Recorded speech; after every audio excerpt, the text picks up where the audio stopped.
அப்படின்னு என்ன தெரியுமா? நம்மளை உடைக்கிறது மாத்திரமல்ல, நம்ம என்ன செஞ்சுக்கிறோம்? கீறிக்கிறோம். நம்ம நானெல்லாம் நம்மளே சொல்லிக்கிறோம், நானெல்லாம் பிறந்ததுக்கு நம்மளே சொல்லிக்கிறோம்.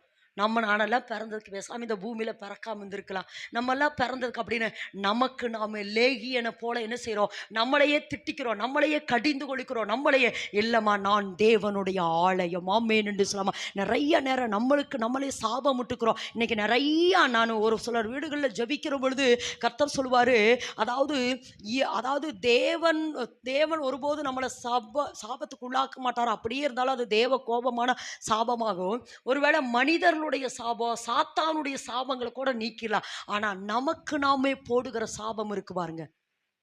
நான் நல்லா எழும்ப மாட்டேன், நான் நல்லா இப்படி சொல்ல மாட்டேன், இந்த வியாதியிலேயே நான் செத்து போயிடுவேன், இந்த கடன்லேயே நான் செத்து போயிடுவேன், இதெல்லாம் நமக்கு நாமே போடுகிற சாபம். நான் அடிக்கடி சொல்கிறேன், நிறையா நேரங்கள் சாத்தான் எதை பயன்படுத்துகிறான்? நம்ம நாவை பயன்படுத்துகிறான்.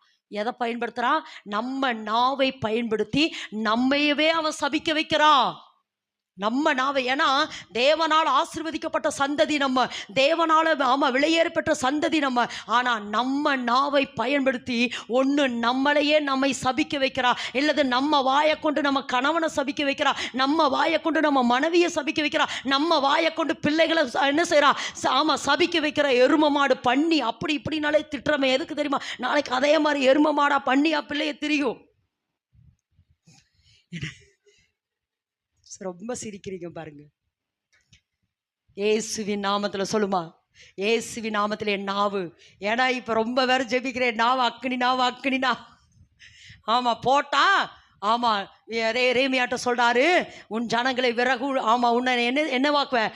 அக்கினி ஆக்குவேன். அப்போ எதை சொல்லுமா? அதனால் அதை ரொம்ப இன்னைக்கு இதெல்லாம் நம்மளுடைய பலகீனம். அதுக்காக நான் சொல்கிறேன், என்னையும் நான் தாழ்த்துறேன், என்னையும் ஒப்பு கொடுக்குறேன். இதெல்லாம் நமக்குள்ள இருக்கிற நிறையா பலகீனம். மோசே நிறைய முறை அப்படி கோபம் மூண்டவரானான். நிறைய ஒரு இடத்துல சொல்லு, கடும் கோபமானான் மோசே.